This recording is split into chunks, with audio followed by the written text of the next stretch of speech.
है, इसकी कोई सीमा नहीं और कोई बाधा किसी को रोक नहीं सकता।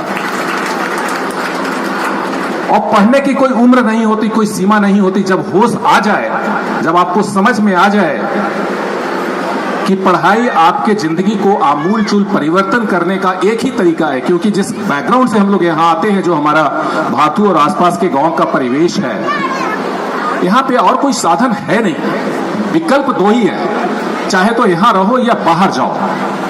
अगर आप यहां पे रह गए तो फिर मुझे माने हैं। अगर यहां से निकल कर करके आपने बाहरी दुनिया के खिड़की और दरवाजे आपने खोल लिया अपने लिए, बहुत संघर्ष है उसमें, खोलने में काफी थक्का लगेगा, काफी मेहनत करनी पड़ेगी, लेकिन आपने खोल लिया।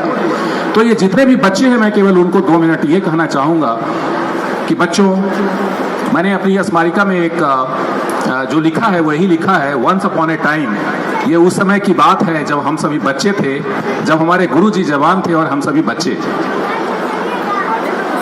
और उस समय की जो परिस्थितियां थी, ये नदी में कई बार तो डूब गया था, मतलब डूबते डूबते पता नहीं बची गया, यहाँ तक आना था शायद 50 साल बाद आप सभी के दीदार करने थे। अदरवाइज कई बार ऐसे किताब, यहाँ तक पानी, और कई बार तो वो जो अभिराम कह रहे थे कि वो एक तौलिया या फिर एक कपड़ा लाते थे, पैंट वही बदलना होता था, पैंट और किताब ऐसे हाथ में उठा करके, और कुछ तो 10 फीट 20 फीट ऐसा होता था जहाँ पे जमीन नहीं टिकते तो तैरना पड़ता था। और फिर जब, और कई बार कुछ लोग होते थे जो थाम लेते थे, चल तू आ तो कोई जो थोड़े से बड़े वाले थे वो थाम लेते थे, वो डूब रहा है उसको निकालो, उसको निकालो, बाहर आओ राहड़ में, फिर वो जो तौलिया है उसको राहड़ में छोड़ दो, राहड़ के खेत में, और फिर पैंट बदल लो, और फिर यहाँ पे आकर करके किताब लेके विद्यार्थी बन जाओ।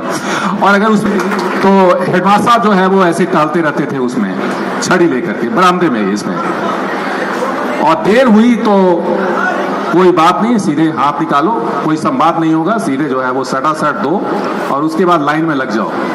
और ये जो सबक था, ये जिंदगी बदलने वाला सबक था, और ये संघर्ष सिखा रहा था।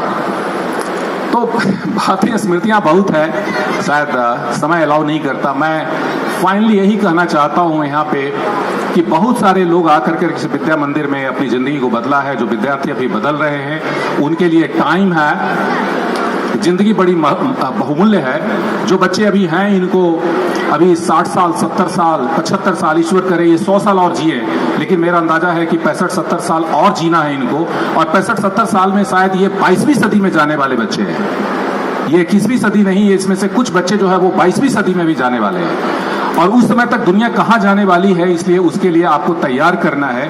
और फिर शायद यहाँ पे जो है वो कोई समारोह हो जिसमें सितारे उधर से निकल के आने वाले हैं। आप सभी को बहुत बहुत शुभकामनाएं, धन्यवाद।